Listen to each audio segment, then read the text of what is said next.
شرائط اور دعوے تو دلال ہو رہا اسی بڑے سکون نال فنکی مقلد دی بات سنی ہے بڑے سکون نال میرا خیال ہے کہ تسی بھی بڑے سکون نال سنو فریقین نے تھے جس طرح مناظرے کا پروگرام بنایا مقامی لوگ ہی جانتے ہیں بہرحال مناظرے دی انعقاد کے واسطے جو اج متفقہ شرائط طے ہوئی نے وہ میں سب نے پڑھ کے سنا دینا بسم اللہ الرحمن الرحیم اس کے ساتھ ایک منٹ ہم آپ کی بات میں نہیں بولے آپ کو بھی حق نہیں بالکل نہیں یہ خاموش ہو جائے گا حدیث میں ہے ہم سارا ہاں جی سب کچھ پیش ہو جائے گا کیوں گھبراتے ہیں تو آپ سنائیں نا آپ کی شرط ہے ہاں جی بس ٹھیک ہے اگر امتی کی لکھی شرط ہے تو آپ نہ سنائیں آپ حدیث نہیں ہے ہاں جی آپ اگر ہر شرط کے ساتھ آیت اور حدیث سنائیں گے تو آپ اندر صدق لیکن اگر آپ نے امتی کی بات شروع کر دی تو یہ ہم نے لکھوا دیا ہے کہ مناظرہ ختم ہے آپ اہل حدیث نہیں رہے ٹھیک ہے بات تو سنے مناظرہ میں جو لکھا گیا وہ پیش کر رہا ہوں جو لکھا گیا ہے وہ قرآن حدیث ہے تو پیش کریں ویسے وقت ظاہر دلائل جو دیں گے وہ ہمارے مناظر دیں گے انشاءاللہ قرآن حدیث اگر ہے تو پیش کریں بسم اللہ الرحمن الرحیم گفتگو ما بین الحدیث و حناف دیوبندی اہل حدیث نام کیونکہ قرآن حدیث میں نہیں ہے یہ نہیں لیا جائے گا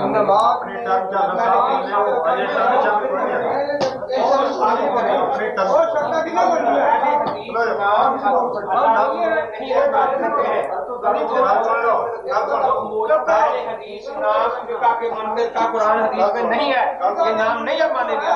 جو فقہ کے منکر ہے جو فقہ کے منکر ہے ان کا نام والی حدیث نہیں ہے ہم فقہ کے قائل ہیں لیکن آپ اپنی فقہ کی کتاب پیش کریں فقہ کے قرآن و حدیث کا اگر نام قائل ہے تو کتاب پیش یہ کریں قول و اقوال جو ہے یہ فقہ نہیں ہے بول رہے ہو کہ فقہ کہتے ہیں ہاں جی کتاب پیش کریں قرآن کا ابھی فیصلہ ہوتا ہے کہ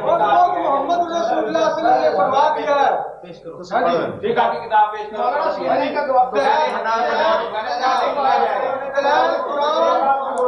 ہاں جی دلائل قرآن اب اس نے کہا ہے آپ کے سامنے صحیحہ مرفوعہ غیر مقابلہ سے ہوں گے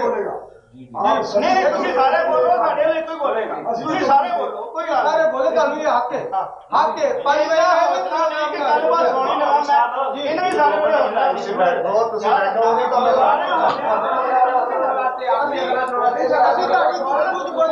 قرآن حدیث سننا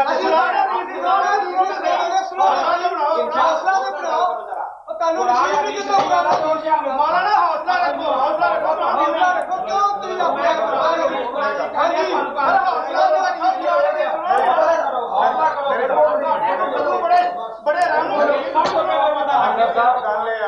بڑے پروگرام ہی لے کے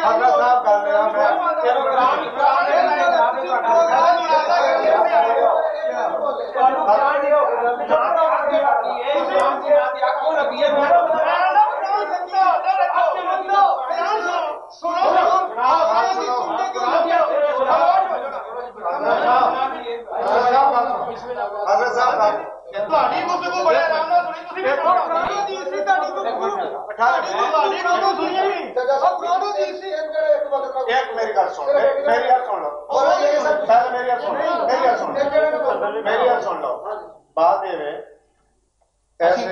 سنواتے نہیں قرآن کی سنواتے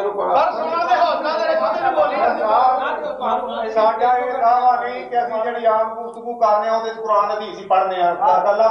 اسی جڑی گفتگو کر رہے ہیں جب اسی اپنے مسلک کو ثابت کرنے دلائل پیش کریں گے قرآن حدیث کریں گے لیکن یہ ساڈا دعویٰ نہیں کہ اسی جگہ گل کریے وہ آیت ہی پڑھ دیں یہ تو کوئی گل نہیں نا جزاک اللہ انہوں نے مان لیا کہ ہم شرائط میں قرآن حدیث کی پابندی نہیں یہ نہیں منیا ہے قرآن حدیث کا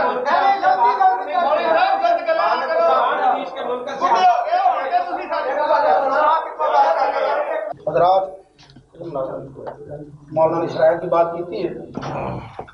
وہ ایک انداز ہوتا ہے بندہ سمجھے سمجھاوے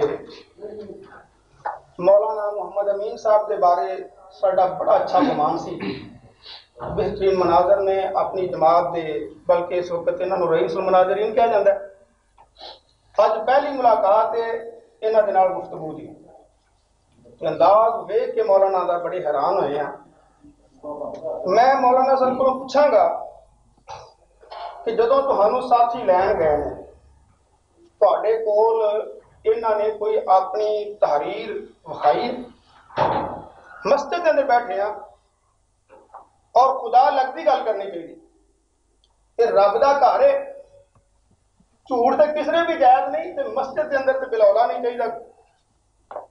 ਮੈਂ ਪੁੱਛਣਾ ਕਿ ਜਦੋਂ ਤੁਹਾਡੇ ਕੋਲ ਤੁਹਾਡੇ ਸਾਥੀ ਤੁਹਾਨੂੰ ਲੈਣ ਵਾਸਤੇ ਗਏ ਨੇ ਇਹਨਾਂ ਤੁਹਾਨੂੰ ਤਹਰੀਰ ਕੋਈ ਨਹੀਂ ਵਿਖਾਈ ਕਿਆ ਸਾਡੀ ਸ਼ਰਾਇਤ ਔਰ ਇਹ ਦਾਵਾ ਜਵਾਬੇ ਦਾਵਾ ਸਾਡਾ ਲਿਖਿਆ ਗਿਆ ਅਹਿਲੇ ਹਦੀਸ ਗੈਰ ਮੁਕੱਲਿਦੀਨ ਦੇ ਨਾਲ ਤੇ ਉਹਨਾਂ ਨਾਲ ਚੱਲ ਕੇ ਮੁਨਾਜ਼ਰਾ ਕਰਨਾ ਤੁਸੀਂ ਤਹਰੀਰ ਕੋਈ ਨਹੀਂ ਵੇਖੀ देखिए ना मेरी बात इन्होंने आख्या कि शरायत बाद में तय करेंगे मुनाज़र किन्ना क्या जी मैं ਤੁਹਾਡੇ ਨਾਲ ਗੱਲ ਨਹੀਂ ਕਰ ਰਿਹਾ ਆਸ਼ਿਕ ਸਾਹਿਬ बोल रहे हैं और कैसे बात में आया हुन मैं शरायत को मनिया जी ਤੁਸੀਂ ਕੁਰਾਨ ਦੀ ਸਾਬਤ ਕਰ ਦਿਓ ਸੁਣ ਇੱਕ ਜੋ ਅਸੀਂ ਕੁਰਾਨ ਦੀ ਇਸਤੇਮਾਲ ਕਰਾਂ ਤੁਸੀਂ ਨਹੀਂ ਦਿਖਾਈ ਬਾਹਰੀ ਨਾ ਗੱਲ ਕਰੋ ਮੈਨੂੰ ਮੇਰੀ ਗੱਲ ਸੁਣੋ ਉਹਨਾਂ ਗੱਲ ਮੇਰੇ ਤੁਹਾਡੀ ਜੇ ਮੈਂ ਜਵਾਬ ਦਿੱਤਾ ਨਹੀਂ ਉਹ ਮੈਂ ਜਵਾਬ ਦਿੱਤਾ ਇਹਨਾਂ ਨੇ ਮੈਨੂੰ ਇਹ ਆਖਿਆ ਸੀ ਕਿ ਸ਼ਰਾਇਤ ਮੁਨਾਜ਼ਰ ਤੈਅ ਕਰਨੀ ਤੁਸੀਂ ਆਪਣੀ ਟਰਮ 'ਚ ਜਵਾਬ ਦਿਓ ਜਵਾਬ ਦੇਖੋ ਮੇਰੀ ਗੱਲ ਪੂਰੀ ਹੋ ਰਹੀ ਹੈ ਜਵਾਬ ਦਿਆ ਦੇ ਤੁਸੀਂ ਮੌਲਾਨਾ ਕੀ ਗੱਲ ਦੱਸ ਜੇ ਕੁਰਾਨ ਹਦੀਸ ਜੇ ਤਾਂ ਤੁਹਾਨੂੰ ਆਉਂਦਾ ਹੈ ਕਿ ਗੱਲ ਮੁੱਕ ਗਈ ਨਹੀਂ ਤੇ ਨਹੀਂ ਹੋਗਾ ਤੇ ਫਿਰ ਜਾਨ ਛੱਡੋ ਸਾਡੀ ਤੁਹਾਡੀ ਜਾਨ ਅਸੀਂ ਛੱਡੀ ਨਹੀਂ ਮੈਂ ਦੱਸਿਆ ਕੋਈ ਬਾਤ ਹੋਵੇ ਜਾਨ ਨਹੀਂ ਤੁਹਾਡੀ ਛੱਡੀ ਸਾਡ ਪੂਰੇ ਕਰਨਾ ਜਾਨ ਨਹੀਂ ਛੱਡੋ ਗੱਲ ਹੋ ਜਾਣ ਜਾਨ ਤਾਂ ਤੇਰੀ ਗੱਲ ਤਾਂ ਸੁਣੋ ਤੇ ਗੱਲ ਸੁਣੋ ਕੀ ਹੋ ਗਿਆ ਕੁਰਾਨ ਹਦੀਸ ਦਾ ਝੂਠ ਬੋਲਦਾ ਹੈ ਮੈਂ ਤੁਹਾਨੂੰ ਸ਼ੀਸ਼ਾ ਦਿਖਾਵਾਂ ਤੁਹਾਡਾ ਜੋ ਹਾਲ ਹੋ ਗਿਆ ਗੱਲ ਸੁਣੋਗਾ ਮਤਲਬ ਇੱਥੇ ਹੋ ਗਈ ਗੱਲ ਤਾਂ ਸੁਣੋ ਤੁਸੀਂ ਕੁਰਾਨ ਦੀ ਤੁਹਾਡੇ ਵਿੱਚ ਹੌਸਲਾ ਨਹੀਂ ਗੱਲ ਸੁਣਨ ਦੀ ਗੱਲ ਮੈਂ ਨਹੀਂ ਡਰਦਾ ਮੈਂ ਕੁਰਾਨ ਪੇਸ਼ ਕਰਾਂਗਾ ਸੁਣੋ ਤੇ ਸਹੀ ਨਾ ਹੋ ਮੈਂ ਕੁਰਾਨ ਹਦੀਸ ਸੁਣਾਇਆ ਯਾਰ ਇਹ ਤੂੰ ਬਹੁਤ ਬੋਲਦਾ ਮੈਂ ਨਹੀਂ ਸੁਣਦਾ कैसे बरादर हो किसी का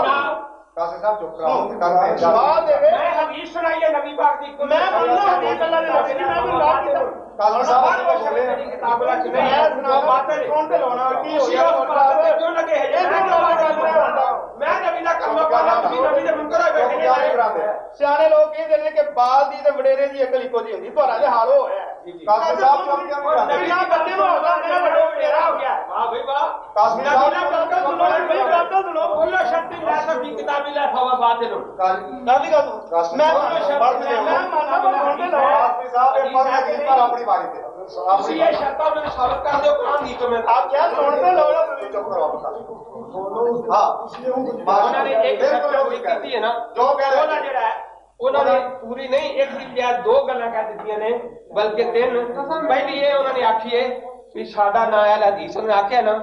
ਮੈਂ ਉਹਨਾਂ ਕੋਲ ਮੰਗਿਆ ਵੀ ਇਹ ਜਿਹੜਾ ਨਾਂ ਤੁਹਾਡਾ ਨਾਂ ਅੱਲਾ ਨੇ ਰੱਖਿਆ ਨਾ ਰਸੂਲ ਨੇ ਰੱਖਿਆ ਤੁਹਾਨੂੰ ਕੀ ਹੱਕ ਹੈ ਹਦੀਸ ਕਹਿਣ ਦਾ ਕਰ ਲਈ ਗੱਲ ਇਹਦਾ ਸਬੂਤ ਇੱਕ ਮਿੰਟ ਬਾਅਦ ਮੈਂ ਦੱਸੂ ਇਹਦਾ ਸਬੂਤ ਮੈਂ ਤੁਹਾਡੇ ਕੋਲ ਪੁੱਛਣਾ ਇੱਕ ਮੇਰੀ ਗੱਲ ਤਾਂ ਸੁਣ ਲਓ ਮੈਂ ਵੀ ਇਹ ਸਵਾਲ ਕਰਾਂਗਾ ਪਰ ਮੈਦਾਨ ਵਿੱਚ ਆ ਕੇ ਤੁਸੀਂ ਸਾਡੇ ਤੇ ਸਵਾਲ ਕਰਿਆ ਨਹੀਂ ਮੈਂ ਜਵਾਬ ਦਿਆਂ ਅਸੀਂ ਹਫਤਾ ਬਾਅਦ ਆਏ ਸੁਣਦੇ ਰਹੋ ਤੇਰਾ ਨਾਂ ਧਿਆਨ ਨਾ ਸੁਣ ਭਾਜੀ ਨਾ ਹੁਣ ਤਾਂ ਸੁਣ ਭੱਜਦਾ ਕੋਈ ਨਹੀਂ ਹਜ਼ਰਤ ਸਾਹਿਬ ਬੈਠੋ ਤੇ ਸਹੀ ਆ ਲੋਕ ਤੁਹਾਡੇ ਕੋਲ ਬੈਠੇ ਨੇ ਕਿ ਵੀਜ਼ਾ ਕਰ ਕੀ ਨੇ ਦੱਸ ਸਾਡਾ ਗੱਲ ਲੋਕ ਤੁਹਾਡੇ ਜੋ ਜੀ ਕਾਜ਼ੀ ਸਾਹਿਬ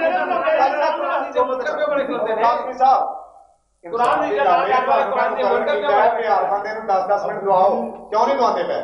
10 ਮਿੰਟ ਜਦੋਂ ਬਹਿਸ ਕਿਉਂ ਨਹੀਂ ਕਾਜ਼ੀ ਸਾਹਿਬ ਦਵਾਉਂਦੇ ਪਏ ਇਹਦੇ ਤੇ ਸ਼ਰਤਾਂ ਨੇ ਉਹਨਾਂ ਨੇ ਆਖਿਆ ਵੀ ਇੱਕ ਇੱਕ ਸ਼ਰਤ ਤੇ ਗੱਲ ਹੋਏਗੀ 15 ਵੀ ਆਖਿਆ ਤੇ ਤੁਸੀਂ ਪਰ ਉਹਨੇ ਪਹਿਲੀ ਇਹ ਸ਼ਰਤ ਦੱਸੀ ਮੈਂ ਪੁੱਛਣਾ ਵਿਖਾਓ ਕੁਰਾਨ ਦੀ ਗੱਲ ਸੁਣ ਲਓ ਨਾ 10 ਮਿੰਟ ਉਹ ਲਾ ਰਹੇ ਹੋ ਸ਼ਰਤ ਹਦੀਸ ਪੜੋ ਕੁਰਾਨ ਹਦੀਸ ਪੜੋ ਪੜ੍ਹ ਦੇ ਲੋ ਮੁਨਕਰ ਬਣ ਗਿਆ ਜੇ ਕੁਰਾਨ ਦੀ ਤੇ ਅੱਜ ਕੀ ਹੋ ਗਿਆ ਤੁਹਾਨੂੰ ਤੇ ਤੁਹਾਨੂੰ ਕੀ ਹੋ ਗਿਆ ਮੈਨੂੰ ਕੋਈ ਨਹੀਂ ਅੱਜ ਤੱਕ ਮੈਂ ਤੁਹਾਡੇ ਆਦਰ ਕਰਦਾ ਅੱਜ ਤੱਕ ਝੂਠ ਬੋਲਦੇ ਸੀ ਕੁਰਾਨ ਨਹੀਂ ਮੰਨਦੇ ਆ ਯਾ ਬੇਟਾ ਸ਼ਰਤ ਕੁਰਾਨ ਦੀ ਇਹ ਵਾਰੀ ਆ ਲੈਂਦੇ ਹੋ ਤੂੰ ਮਾਫ ਨਹੀਂ ਕਰਦਾ ਮੈਂ ਨਹੀਂ ਕਰਦਾ ਨਹੀਂ ਕੁਰਾਨ ਤੁਸੀਂ ਨਬੀ ਨੂੰ ਮਾਫ ਨਹੀਂ ਕੀਤਾ ਵਾਰੀ ਨਾ ਕਰੋ ਵਾਰੀ ਕਾਹਦੀ ਗੱਲ ਉਹਨੇ ਸ਼ਾਹ ਪੜੀ ਜੇ ਤੁਸੀਂ ਅੱਲਾਹ ਦੇ ਨਬੀ ਨੂੰ ਮਾਫ ਨਹੀਂ ਕੀਤਾ ਇਹ ਸਾਰੇ ਕੰਨਾਂ ਨੇ ਵੀ ਇਹ ਸ਼ਰਤ ਕੁਰਾਨ ਦੀ ਕੋਈ ਨਹੀਂ ਅੱਲਾਹ ਸੁਣੋ ਤੇ ਸਹੀ ਅੱਲਾਹ ਦੇ ਨਬੀ ਫਰਮਾਨ ਨੇ ਕੁੱਲ ਸ਼ਰਤ ਮੈਂ ਕਦੋਂ ਨਹੀਂ ਬਾਤ ਕੀਤੀ ਇੱਕ ਮਿੰਟ ਅਸਲੀ ਗੁਜ਼ਾਰਿਸ਼ ਹੈ